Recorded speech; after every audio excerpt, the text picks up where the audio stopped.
নমস্কার বন্ধুরা, আজকে দেখাবো লোটে মাছের ঝুরি ভাজা। মাছটা সিদ্ধ করে ঢেলে নেব। লোটে মাছ এবার কাঁটাগুলো ছাড়িয়ে নেব।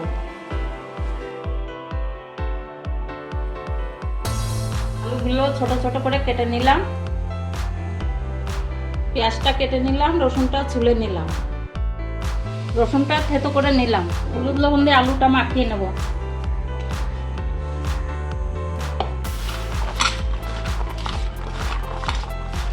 এবার সরষের তেল দিয়ে আলুটা লাল করে ভেজে নেব।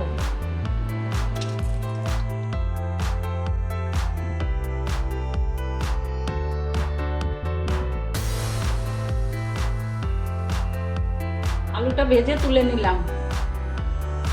এরপরে রসুনটা দিয়ে দেবো।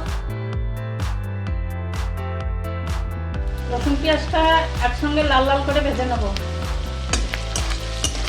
পেঁয়াজটা লাল লাল করে ভাজা হয়ে গেছে, এবার লোটে মাছটা ঢেলে দেবো।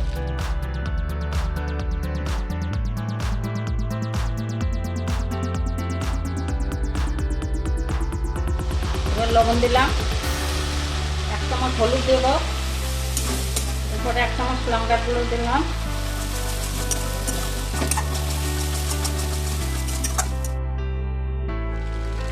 শুকনো শুকনো হয়ে গেছে। এবার আলুগুলো দিয়ে দেবো।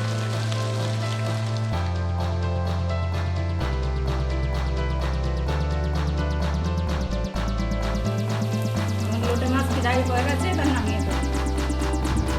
অবশ্যই জানাবেন কেমন লাগলো।